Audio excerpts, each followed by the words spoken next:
Ja, nachdem diese Erinnerungen oft so ungeheuerlich sind und man sich die nicht vorstellen kann oder nicht mag, ist natürlich die Frage, die man als erstes Mal wahrscheinlich auch an sich selber hat, ja, bin ich jetzt verrückt oder irgendwas? Ja, kann denn das überhaupt stimmen?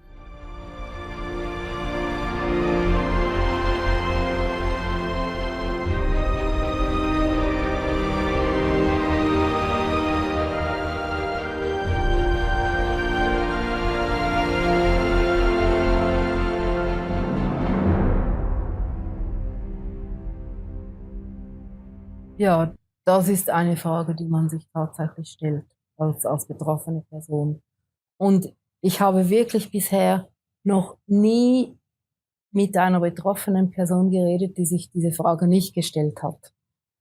Also diese Erinnerungen, die da hochkommen, die sind so, ich sage mal, jenseits des Vorstellbaren Mhm. oder Unvorstellbaren überhaupt, so jenseits, dass man denkt, geht's eigentlich noch? Also was ist denn mit mir los? Habe ich jetzt irgendwie eine Psychose oder Mhm.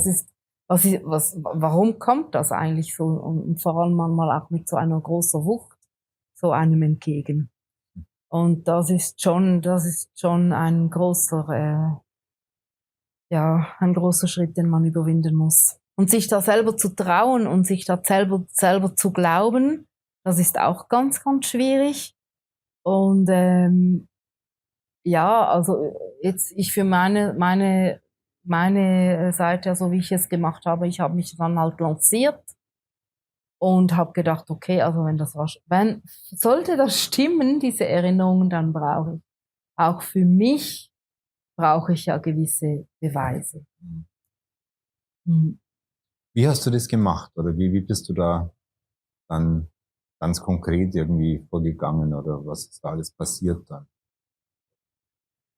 Ja, also bei mir war das so, also eine der ersten Erinnerungen, die ich hatte, wo ich eigentlich gar nicht glauben konnte zuerst, war, dass ich diesen Keller gesehen hatte, so vor meinem inneren Auge, wo ich als kleines Kind schon und aber dann auch später als Teenager immer wieder mal gefangen war und wie ich auch in einen Käfig eingesperrt wurde und es auch andere Kinder hatte.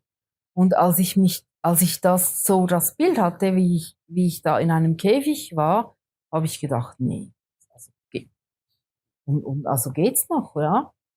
Und dann habe ich aber dieser Keller, der hatte so eine spezielle Form. Und ich hatte dann das so für mich mal so aufgemalt und aufgezeichnet. Und dann habe ich schon mit ein, zwei Freunden geteilt und gesagt, boah, ich habe diese Erinnerung oder ich habe ich habe dieses Bild, ich sehe mich da. Also ich habe Mhm. das eigentlich noch gar nicht wirklich als Erinnerung wahrgenommen. Aber ich wusste auch nicht, warum, dass ich das dann plötzlich habe. Aber ich bin dann natürlich denen gefolgt, weil es hat sich dann entwickelt, oder? Es ist dann immer zu diesem Bild immer noch mehr dazugekommen.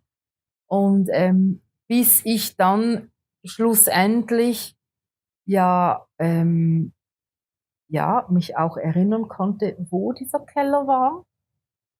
Und dann bin ich an diesen Ort hingefahren, um zu schauen, ob es dieses Gebäude, wo ich da in Erinnerung habe, ob es das tatsächlich gibt und ob dieser Keller tatsächlich vorhanden ist. Und siehe da, ich habe ihn gefunden. Hm. Und es war wirklich, also es steht ja immer noch, dieses Gebäude, es ist in einem Dorf, schon in der Nähe von da, wo ich aufgewachsen war. Aber ich hatte also mit diesem Dorf, sagen wir, in meinem Alltagsleben als Kind überhaupt nichts zu tun. Mhm. Mhm. Weil es hat keinen Zug dorthin, es hat keinen Bus dorthin. Mhm. Ich bin ja damals nicht Auto gefahren. Ich kenne keine Person, die in diesem Dorf wohnt. Also ich hatte keinen Bezug zu diesem Dorf und ich wusste ja auch überhaupt nicht, dass dieses Gebäude, also sprich jetzt diese Kapelle ja dort steht. Und ich bin hingefahren und ich wusste, wo diese Kapelle steht. Ich wusste, Mhm. dass es dort eine Kapelle geben muss. Und ja, ich bin hingefahren mit jemandem zusammen, ich war nicht alleine und dann haben wir das tatsächlich auch gefunden. Sagst du noch kurz, wie alt du damals warst? Ja, da war ich schon weit über 40. Also heute bin ich Okay. ja über 50 schon. Mhm. Da war ich schon weit über 40. Also das, ja, so die letzten Jahre halt, wo ich Ja, dann ja, ganz wichtig. diesen Beweise ja auch nachgegangen Das heißt bin. nur, genau, kommen wir auch später sicher nochmal drauf, aber dass es wirklich 40 Jahre sozusagen oder 30 Jahre versteckt, verborgen, nicht in deinem Zugriff war. Ja, ganz genau. Ja, Hm. 30 Jahre ungefähr war das Und verborgen. was mir auch noch ganz wichtig ist, war da jetzt irgendein Mensch, ein Therapeut, irgendein Psychologe dabei? Nein, nein, Das ist war auch es nochmal nicht. wichtig. Nein, war es nicht. Ja. Ich hatte 15 Jahre bevor jetzt diese Erinnerung jetzt speziell an diesen Keller kam, Mhm. hatte ich natürlich, ich litt unter ganz schweren Depressionen und ich war in Therapie wegen Depressionen, Stabilisierung und so. Das war ich längere Zeit, weil diese Depression auch sehr, sehr schwer war Mhm. und hatte auch Klinikaufenthalte und hatte da schon Therapien, aber das war kein Thema. Das war kein Thema, weil ich wusste ja nichts davon. Mhm. Also ich konnte ja gar nichts darüber erzählen, weil ich ja gar nichts wusste. Also Ja. es ging dann um die Depressionen und so, Stabilisierung und so, das war das Thema. Und also diese Erinnerung an diesem Keller, also Mhm. das war dann die erste Erinnerung an rituelle Gewalt, das kam dann, oh, muss schnell rechnen, ungefähr 15 Jahre danach. Ah nein, nicht ganz. Mhm. Stimmt nicht ganz. Etwa 12 Jahre später oder so kam dann diese Erinnerung an den Keller. Und Krass. ich war in einer Phase, also ich hab voll gearbeitet, ich war im Arbeit, also ja, ich führte eigentlich ein ganz normales Leben. So, ja. Und dann kam diese Erinnerung. Das heißt, zu der Zeit warst du aber jetzt, dann hast normal gearbeitet praktisch. Ich habe, ja, wo die Also es hat da keinen speziellen Anlass gegeben oder wir haben ja von Triggern auch geredet, irgendein Trigger, was weiß ich, der dich da hingeführt hätte oder der das hochgebracht hätte. Also ich kann nicht einen speziellen Trigger jetzt nennen, aber ich denke schon, dass die Umstände so waren, dass dann meine Seele irgendwie zur Ruhe gekommen ist in dieser Zeit und dann das auch, ja, ich hatte die Zeit und den Raum dazu. Mhm. Und ich war vorher körperlich, ja, also sehr angeschlagen halt auch. Mhm. Und habe eine Zeit lang auch, war ich krankgeschrieben und da kam ich irgendwie zur Ruhe und da, also das ist meine Interpretation, ob das wirklich so ist, nicht, aber als ich dann zur Ruhe kam und ja, da hatte ich so wie die Zeit, wo auch dann die Erinnerungen Platz hatten. Und das war sozusagen dann der erste Fakt, der überprüfbar war. Ja, also das ist, Und damit hat es angefangen und das hat sich dann entwickelt. klar. Da kamen andere Erinnerungen dazu und wo ich dann auch mich Gott sei Dank erinnern konnte, wo es gewesen ist. Und da bin ich dann eben, das, was ich mich erinnern konnte, da bin ich hingefahren, um zu schauen, gibt es das tatsächlich an diesem Ort? Und Gewisses habe ich gefunden, anderes habe ich noch nicht gefunden. Ja, und vieles weiß ich auch nicht mehr, wo es war, weil man muss sich vorstellen, also man wird sehr oft unter Drogen gesetzt, also entweder zur Hinfahrt oder wenn man wieder zurück nach Hause gebracht wird, oder aber auch während den Ritualen oder während der Folter oder so, steht man oft auch unter Drogen, so dass man zum Beispiel sich nicht bewegen kann. Man bekommt zwar die Dinge mit, aber man kann sich nicht bewegen. Also es gibt Erinnerungen, die sehr klar sind und es gibt Erinnerungen, die nicht so klar sind, die noch nicht alle Details oder so da sind oder vielleicht möglicherweise auch gar nicht da sein werden. Genau, aber das Entscheidende war ja sozusagen diese eine, die wirklich klar ist. Ja, also als ich vor dieser Kapelle stand und genau gesehen habe, wow, das ist genau das, was ich jetzt gerade aufgezeichnet habe, Mhm. dann war ich schon geschockt. Also, ja. Aber irgendwie war ich da innerlich bereit, dass dann auch Raum und Platz war, dass da Erinnerungen Kennst hochkommen du konnten. andere, also du kennst ja wahrscheinlich auch Geschichten von anderen Betroffenen. Ja. Waren die ähnlich? Es ist schon ein Muster da zu sehen, dass immer wieder eigentlich ähnliche Sachen auch passiert sind, von den Erinnerungen her, dass da so ein Muster drin ist, auch von den Tätern her. Und sehr oft auch, dass es eben jahrelang eigentlich verborgen ist und gar nicht wirklich präsent war.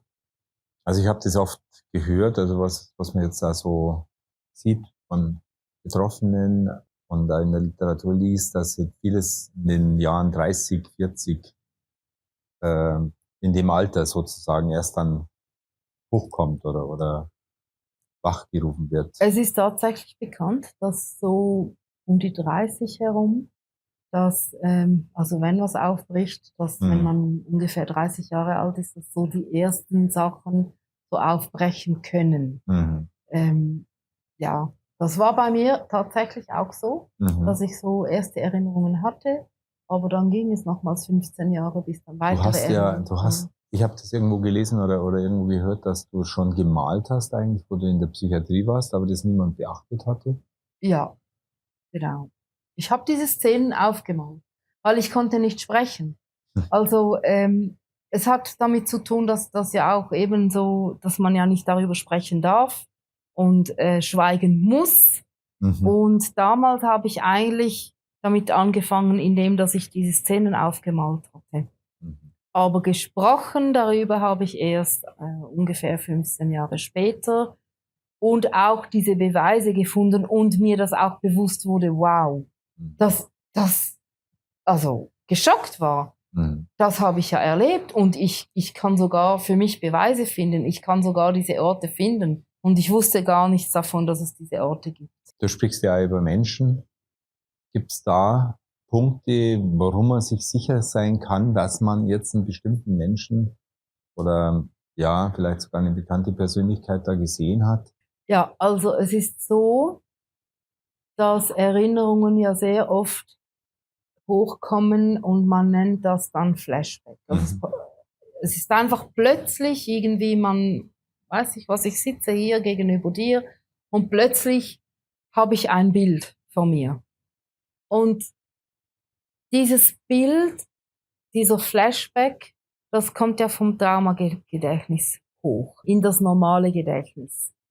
Und das ist dann in dem Moment, wo das hochkommt, ist das so wie ein Foto.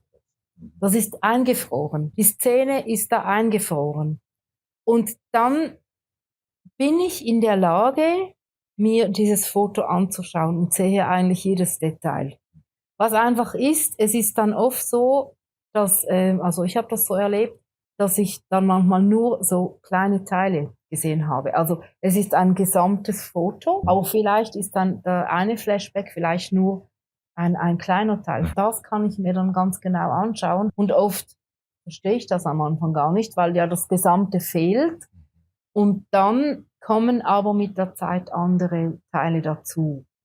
Und ich habe dann das für mich so gemacht, dass ich habe mir dann vorgestellt, als würde ich dieses sind ja wie Puzzleteile, die dann so hochkommen und das einzelne, so ein Mhm. einziges Puzzleteil erkennt man ja gar nicht, was das ist. Und ich habe dann das für mich so wie in ein Regal gelegt und dann gewartet, ob da noch weitere Puzzleteile dazukommen. Und es gibt ja so verschiedene Sachen, die man erlebt hat. Und manchmal ist ein Puzzleteil von irgendeinem anderen Puzzle zuerst hochgekommen. Und auch das habe ich ins Regal gelegt und überhaupt nicht verstanden. Und so kommen diese verschiedene Puzzleteile hoch und man kann sie dann mit der Zeit zuordnen. Und wenn das so eingefroren ist, dann ist man ja in der Lage, das zu erkennen. Und für mich habe ich dann auch entschieden, dass ich das auch jedes Mal dann aufschreibe oder aufmale, soweit ich in der Lage war, das zu Mhm. tun. Mhm. Weil in diesem Moment ist es ja wie frisch, als hätte jemand frisch ein Foto gemacht. Und das ist nicht veränderbar im Moment. Und ja, deshalb ist es so eigentlich schon, dass man dann davon ausgehen kann, dass das auch stimmt, das, was man da sieht. Man hört ja dann, dass die Überlebenden, dass die halt einen bestimmten, was weiß ich, eine Warze oder einfach ein bestimmtes Spezifikas von einer Person sagen können, das jemand anderer gar nicht wahrnimmt. Ja. Und dann an dem kann man sozusagen dann gut prüfen, ob denn das jetzt stimmt oder nicht, ja. Ja, richtig, richtig. Ich habe zum Beispiel eine prominente Person, die ich erkannt habe, habe ich ganz genau gesehen, was sie für einen Schmuck getragen hat, welche Ohrringe. Und das war ganz scharf in meinem Gedächtnis, als das hochgekommen ist. Und dann habe ich gesucht nach diesen Ohrringen. Das war nicht einfach irgendein Ohrring, der man irgendwie, weiß ich... Modeschmuck. Ja, ein Modeschmuck, sondern das war dann schon also ein spezifischer Ohrring. Und ich habe gesucht und ich habe diese Person im Internet gefunden und diese Person trug genau diese Ohrringe. Und dann hat das Bild auch zusammengepasst. Das hat dann zusammengepasst, weil ich habe diese Person, als wenn ich jetzt nur das Gesicht gesehen hätte, nicht erkannt. Ich kannte diese Prominente ja gar nicht. Aber ich habe solche Details gesehen oder ich konnte mich erinnern an einen Namen oder an ein Gespräch und so habe ich das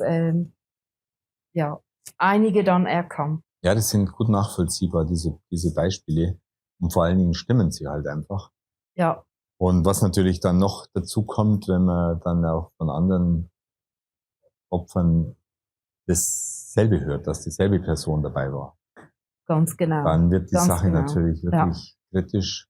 Genau, und das ist ein ganz wichtiger Punkt, den du ansprichst, ja. Also dann ist zuerst mal die Erinnerung, du hast ja gefragt, ja, kann man sich sicher sein auch? Also das ist ja auch eine Frage, die sich ja an die Menschen ja stellen. Also das eine ist dieser Flashback, der hochkommt und der ja so wie ein Foto ist. Das andere ist dann eben die Beweise, die kommen. Also dass man eben zum Beispiel den Ort findet. Oder, also ich meine das auf physischer Ebene oder auf menschlicher Ebene, dass man plötzlich mit einem Menschen in Kontakt kommt, der vielleicht auch Opfer war, also der Zeugen oder etwas, ja, sonst eine Person, die vielleicht einen Teil davon bezeugen kann. So diese Sachen. Also, dass man da dann kleine Beweise findet oder eben von irgendwo jemandem etwas hört, der das auch erlebt hat. Also das ist auch ganz, ganz wichtig, wenn man solche Beweise findet.